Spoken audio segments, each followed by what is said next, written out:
998, 999, 1,000. Oh hey, Alan, I didn't see you there. Honestly, it's hard to see anything past all of this lustrous, gorgeous hair. Listen, I understand you're upset. Society hasn't exactly been fair. You feel underrepresented. And, you know, it's okay to feel bald is beautiful. It's okay to feel mad. I just want you to know, I saw Swolenormous's video. He does seem like you got under his skin a little bit, but I'm not upset. Listen, I understand that insecurity can manifest in some really ugly ways, and I'm not holding it against you. But maybe could we get past all of this follicle fighting, this hair-raising situation, and focus on the things that matter? True, society hasn't treated bald people very well, but you can't do anything about that.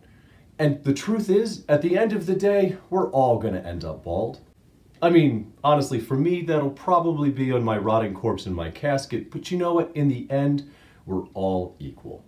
But my friend, you know, as much as makes us different, like my hundreds of thousands of functioning hair follicles, there's so much that unites us. And I think that's what we should focus on, don't you? Sure, we could focus on how much easier my life is for having a full, thick head of hair that will probably last me deep into my 80s.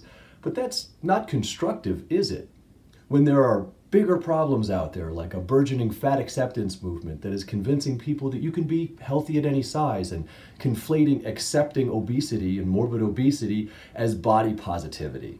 Shouldn't we be focusing on that instead of the glaring issue? Sorry, I didn't mean it, it just slipped out.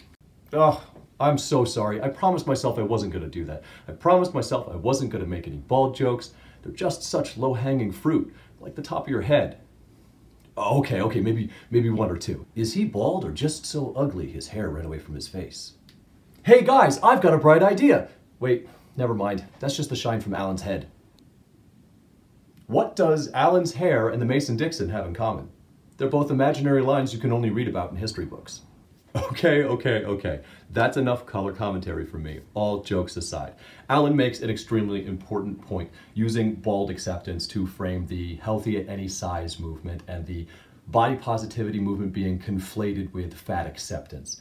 He does a really good job of taking something that is largely, for most people, out of their control that they can't do much about, and using it to describe how ridiculous some of the arguments are supporting healthy at any size, which is factually just untrue. Listen, we have to take accountability for our actions and what role we play in where we end up. We almost always have some burden of responsibility. But for over 99% of the 60+% of us that are overweight in this country and the 40% of us that are obese, we actually have control over that situation. It's not simply happening for circumstances outside of our control. We need to own up to that. We need to take responsibility for that and start taking actions so that we can live longer, healthier lives with a higher quality of life while we do it. So yes, we're having a little bit of fun with this, but it is a serious topic that needs serious consideration. And inasmuch as people who are overweight and obese need to be careful not to conflate self-love, focusing on their emotional health and accepting who they are with accepting an extremely unhealthy lifestyle, we need to also accept that a lot of those very same people have been treated as subhuman by virtue of their size alone without consideration for who they are as a person. We can't just ignore that fact and continue to try and prod folks to be healthy. Obesity in the United States has become an epidemic, and I believe that means it's going to take all of us to fix it. We've all got a role to play. So, all hands on deck. We've got a lot of work to do. The hell is this? Bald men are sexier, funnier, and smarter than men with long hair. Screw that.